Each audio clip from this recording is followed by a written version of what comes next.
amigos e amigas, bem-vindos ao canal Barril de História, é uma honra tê-los aqui. E hoje é para falar de racismo. Por que estrutural? Bem, o vídeo que vocês viram aí é do racismo direto ali, praticado pelo imperialismo europeu, principalmente no século XIX. Mas antes de falar por que o racismo é estrutural, temos que voltar ao século XV, né? Ali na história, no século da colonização ibérica, aqui na América, né? Espanha, depois Portugal, caso brasileiro. Bem, por que o racismo é estrutural?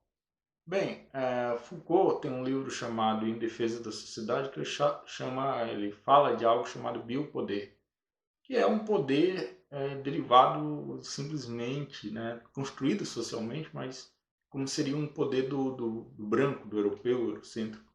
Né? Por que esse poder branco ele tem que se construir para dominar, para saquear as partes do mundo, para explorar? Ele tem que se construir.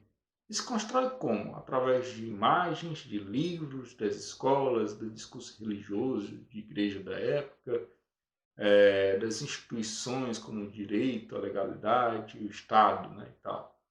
Tudo isso vai criando uma ideia de inferioridade nos povos dominados, ou seja, conhecimento, direito, filosofia, Estado, tudo surge na Europa. Os outros povos são povos de superstição, são povos pagãos, são povos tribais, são povos que não contribuíram em nada para a história mundial. Passada essa ideia pelos europeus, né? Então, não é esse o objetivo de passar a colocar até na cabeça do próprio dominado que ele é inferior, começa a se criar essas imagens, esses livros, essas teorias, no século XIX, o darwinismo social, por exemplo. E aí é como Fanon fala em Pele Negra, Máscaras Brancas. É como o negro não tivesse história, né? É como o negro chegasse nas escolas, a gente não vê falando lá dos reinos de Beni, reinos de Etíope, os grandes pirâmides do Egito, né? Que fica na África, retratado nos filmes como faraós de olho azul, brancos, como se fosse possível, né? Numa região de deserto, ter pessoas lá brancas de olhos azuis. Até Jesus, né? Que nasceu uma religião que nasce no Oriente, depois é adotada pelo Ocidente. Também um Jesus retratado como louro do olho azul, né? Enfim, dizem que a partir da escola e dos sistemas de educação que a filosofia e a matemática surge na Grécia. Agora imagina, é possível construir uma grande pirâmide, que foi a maior construção, a mais alta construção do mundo durante séculos, durante milênios, sem conhecimento de matemática? Claro que não, até Pitágoras foi lá no Egito para aprender matemática, não para inventar a matemática, como dizem por aí. Mas fazem, colonizam nossa mente, como eu não deixo entender no livro, para que assim seja mais fácil legitimar os brancos sempre estarem no espaço de poder. Então, nessas estruturas, né, no discurso religioso da época da escravatura no Brasil, dizia que o negro não tinha alma, que era descendente de Caim, Caim matou Abel, né, por isso seria que os negros tendo que pagar com trabalho forçado. No direito, no século XIX, só para lembrar, o escravo era visto como um bem semovente, ou seja, aquele que é puxado pela própria força, assim como um cavalo, como um animal, né? Então, era um bem qualquer que você podia fazer qualquer coisa, inclusive matar, fazer o que você quisesse. Tudo isso é parado por instituições do Estado, por isso é estrutural, porque as instituições retroalimentavam o, o poder que precisava inferiorizar as outras raças que foram construídas também socialmente, biologicamente não existe raça, mas foi construída ali socialmente para inferiorizar o povo e aceitar, né, sem contestar esse papel do poder aí, do branco. Né? Aí vem também, por exemplo, no caso brasileiro, depois da Lei Áurea, o negro ele é jogado à própria sorte, não é dado escola, não é dado saneamento, saúde, sendo que os negros foram que tinham trabalhado até aquela data no Brasil. E quando foi para trabalhar remuneradamente, eles trazem os europeus, aí trazem alemães, italianos, poloneses, várias pessoas de várias partes da Europa para trabalhar remuneradamente. Porque o preto servia para trabalhar de graça, agora para trabalhar ganhando, aí eles já não queriam. Então vejam, exclui, né? Mas por que exclui também? Veja, quando o Brasil se torna independente em 1822, quem fica aqui são brancos, europeus, no caso Dom Pedro I, né? Sai Dom Pedro, volta a Portugal, quem fica os regentes, depois Dom Pedro II, que era um imperador que nasceu no Rio de Janeiro, mas filho de português, né? Dom Pedro I. Naturalmente ele vai valorizar, até para se validar no poder, a cultura do povo dele, dos europeus, né? Ele vai valorizar a sua cultura e apagar a dos demais, dos indígenas, dos negros, como se não tivesse dado contribuição nenhuma. Cai ele, continuam brancos no poder, então eles vão fazer o mesmo processo, né? Adota aí depois uma neutralidade nos poderes, dizendo assim, não, tudo bem, agora quem quiser alcançar cargos de poder, que estude, que lute para alcançar. Só que você não alcança sem ter oportunidade. Imagina, vou levar duas pessoas para a China. Uma teve aula de mandarim com excelente professor desde pequeno, outra nunca teve contato com a língua. Quem é que vai falar a língua? Quem teve aula desde pequeno. Mesma coisa aos espaços de poder, você precisa ter boa qualificação, até saúde, né? Quando não foi. Porque você não vai contratar alguém que esteja em estado de saúde precário ou não tem acesso à saúde, porque sem saúde não se pode trabalhar todos os dias, né? Então, até mesmo a saúde, que não foi dada aos pretos, e sim aos brancos, que eram classe média, ricos e tal, também criou essa separação, essa segregação. O Lira Neto, um livro que ele escreve sobre o samba, ele fala que em 1890, 2 anos depois da Lei Áurea, o samba foi proibido. Posteriormente, foi proibida a capoeira. Então, a cultura, através do direito, né, da legalidade do judiciário, era punido, né? Quem praticava isso com as leis de vadiagem e tal, né? Foi colocado no Brasil da época e tal. Então essas instituições, quando falamos estrutural, é isso. As instituições jogaram contra o preto, colocaram ele, dificultaram ao máximo a vida dele, né? E aí a gente fala, por exemplo, hoje a polícia mata muito pretos no Brasil. Não propositalmente, vamos dizer assim, né? Já que é uma estrutura toda racista, não vamos aqui culpar um indivíduo. Mas pensa, ele vai lá para regiões dominadas por tráfico, que é onde mora, infelizmente, a maior parte dos pretos, né? A maioria da população das favelas são pessoas pretas. Lá, uma minoria é de pessoas, mexe com tráfico, facções que, como a Polícia Federal disse tempos atrás, está na elite o comando dele, né? E tal. Aí elas dominam essas favelas com milícias ou facções. Dominam, chega lá o policial assustado, às vezes não com muito bom preparo, nem bom remunerado, nem bem equipado. Quem ele vê pela frente, minimamente suspeito, ele vai matar, né? Então aí entra a questão estrutural de novo, embora eu não estou aqui querendo dizer que o indivíduo que cometa atos de racismo não deva ser punido. Tem que ser sim, porque hoje tem informação aí para dar e vender. Mas o que eu estou querendo dizer é que o problema do racismo no Brasil, segundo Silva Almeida, Racismo Estrutural, o livro que ele escreve, é mais estrutural do que individual no Brasil. Ele pesa, ele vem mais de uma estrutura do que do indivíduo.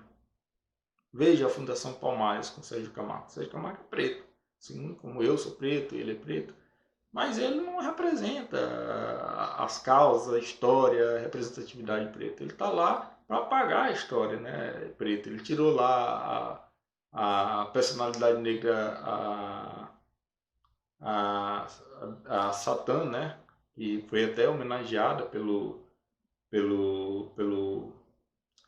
pelo Lázaro Ramos, foi feito um filme e tal. Hoje ele pega e exclui a Satã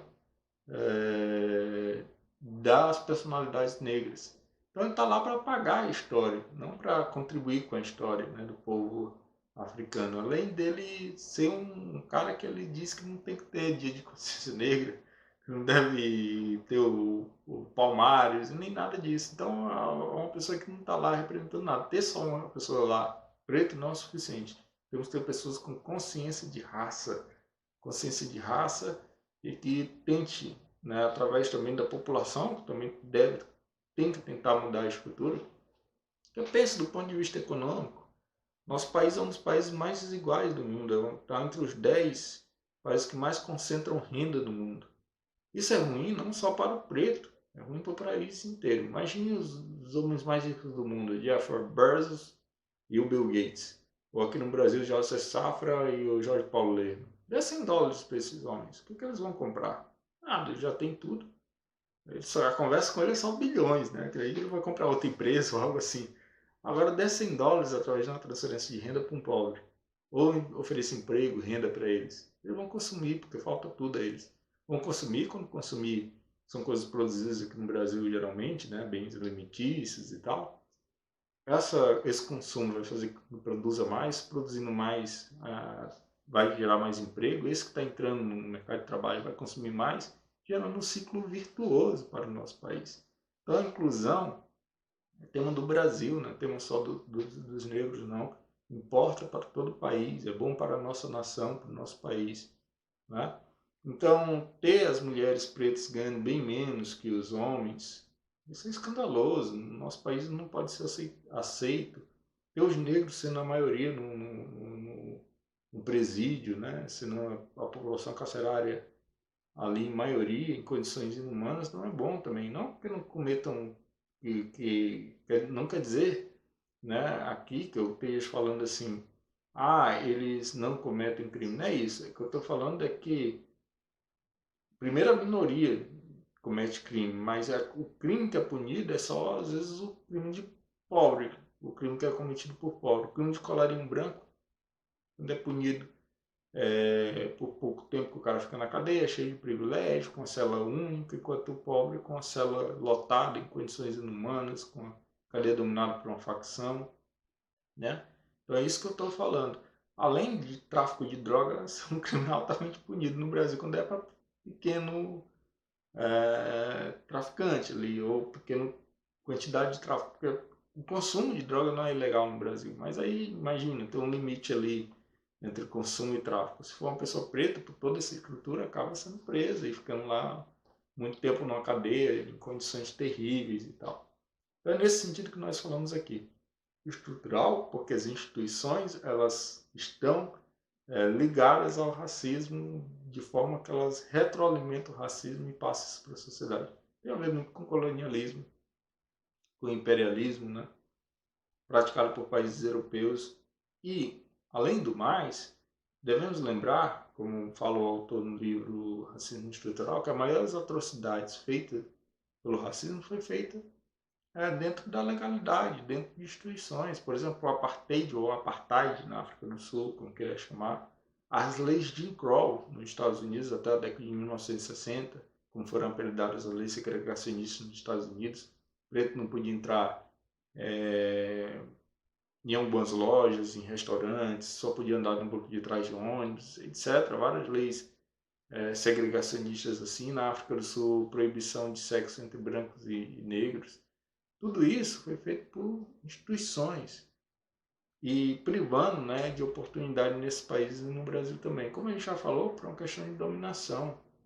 As atrocidades feitas no século XIX no Congo belga pelo rei Leopoldo II, né, as atrocidades feitas em nome de levar uma civilização, né, como falava a França no século XIX, e para manter o domínio do branco foi feito as instituições num discurso de neutralidade, que neutralidade não existe, meritocracia não existe num país com desigualdades igual ao nosso.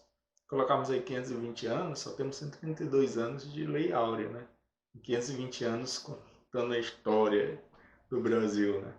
Então, 132 anos com perseguição, com tudo isso, com exclusão, como é que vai competir em pé de igualdade, saindo de uma distância bem maior?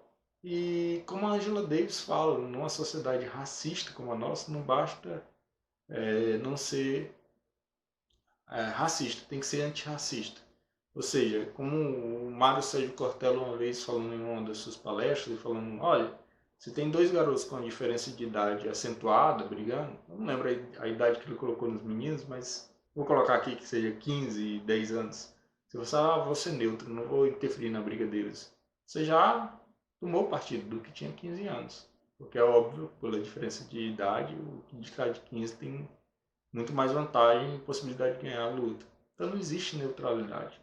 Agora temos eleições para prefeito e vereadores. Cobrem isso dele. Políticas de inclusão. social. Daqui a 2 anos vão ter eleições para deputados, senadores, presidentes e governadores, presidente da República e governadores, né? Cobre desses candidatos também essas políticas. Tivemos alguns avanços no começo do século XXI com as leis de cota, com as leis, por exemplo, também de ensino obrigatório de história africana e história indígena na educação básica, mas ainda passos tímidos, né? Ainda é marcado no nosso país, como as notícias mostram, por uma desigualdade terrível. E isso tem que mudar através da nossa exigência e comprometimento com a mudança em um país mais igualitário para todos, né? Então foi isso. Aqui a gente falou um pouco por que o racismo é marcado pela questão estrutural, né? Porque está nas instituições e instituições por um projeto de dominação do branco. E espero a gente ter dado alguma contribuição para o assunto. Se você gostou, dá um like, compartilhe, deixa aí seu comentário falando o que você achou, ou fazendo alguma crítica, algum elogio, ou dando alguma sugestão para esse vídeo ou para um próximo. E a gente fica muito grato. Valeu, fiquem na paz, até uma próxima.